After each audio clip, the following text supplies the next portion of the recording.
Back once again with Taylor of the Gloucester Times to talk about all things happening locally here. How are you, Taylor? I'm doing well. How about you guys? Doing great. Okay, we got some big news coming off the heels of the election this year. Melissa Teixeira Prince has decided to accept the results. Yes. So last time we talked, Corey, we knew that Melissa had withdrawn from um, the race for school committee, and so it left, you know, 6 seats wide open. And we knew Richard Roberts had been booted out of the competition, so Tom Stein was going to roll into that position.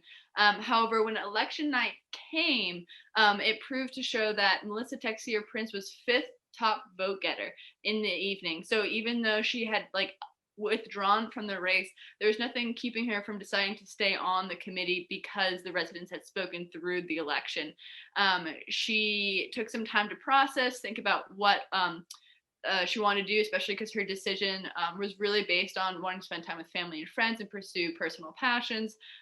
She spoke with Tom Stein and then made the announcement this week that she would be staying on the school committee to finish the unfinished business that she'd been working with other school committees for the past years, and to kind of continue to help the schools as she's been doing for so long. So she's taking on a less of a leadership role within the school committee because she does want to keep that focus on friends and family and pursue those other passions. And so she noted that in her statement that she would be on, but she's not going to take on a lot within the school committee, but she'll do her best as she continues to lead and facilitate growth in these new school committee members. Because remember, we have 3 incumbents and we have 2 newcomers, and out of the 3 new incumbents, 2 of them are very skilled, but also their experience in the school committee has been a pandemic. And so Melissa Teixeira Prince brings on 13 plus years of experience within school committees and schools in general. So she will be a friendly face on the school committee, and she spoke to Tom Stein prior, and I spoke to Tom Stein as well afterwards, and he said that he's backing her 110%. He knew that's the best thing for the Gloucester schools, for herself, and kind of for the future of the city. He is planning to run in 2 years just because he does believe he has skills to offer the school committee as a teacher, and so we'll look forward to chatting with him down the pike in 2 years. Yeah, classy gesture from Tom Stein. Okay, thanks for that, Taylor. More big news coming out of Central Gloucester now, an institution, Destinos.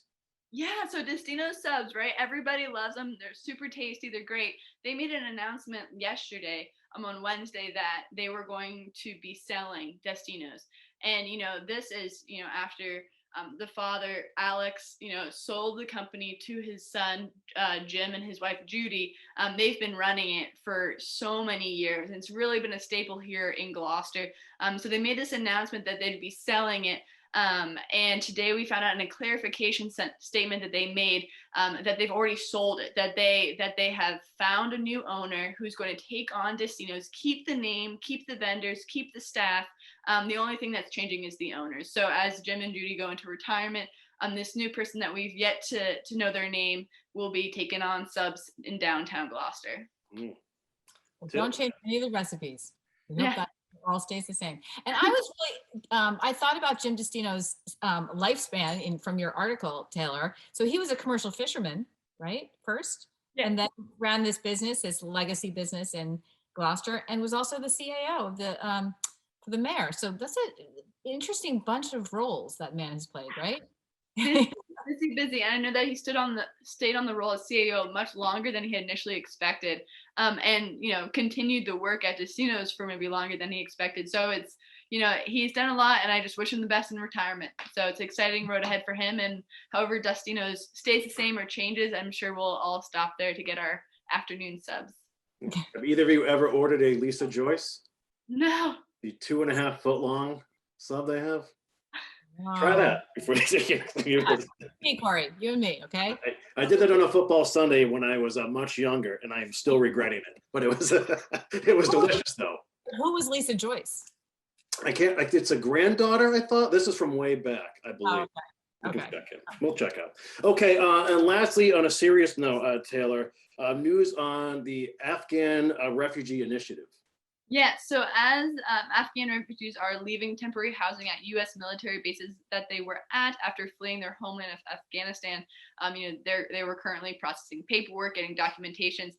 Afghan refugee families are faced with a tight housing market on the North Shore, but the good thing is that Cape Ann residents are here to help. There's an initiative called Allies of Afghan Allies that is recruiting volunteers to come together and raise money and bring support and resources to bring to help welcome these Afghan refugees who will be coming from all over.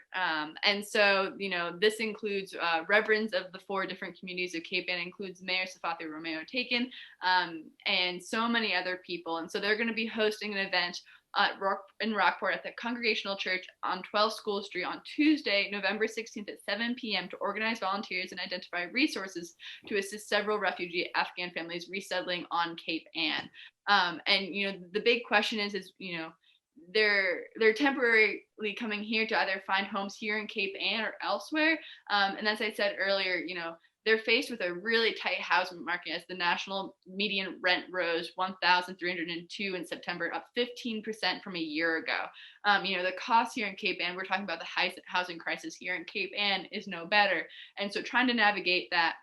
So they're pulling together, try to figure out resources, find housing, and raise money to be able to find ways in which to welcome these people in. And I asked Reverend Rhoda Tyndall, just why Cape Ann? This is a really great work that they're doing to welcome these people in. But what sets Cape Ann? We're the very end of the line. It's considered an island, why bring people here?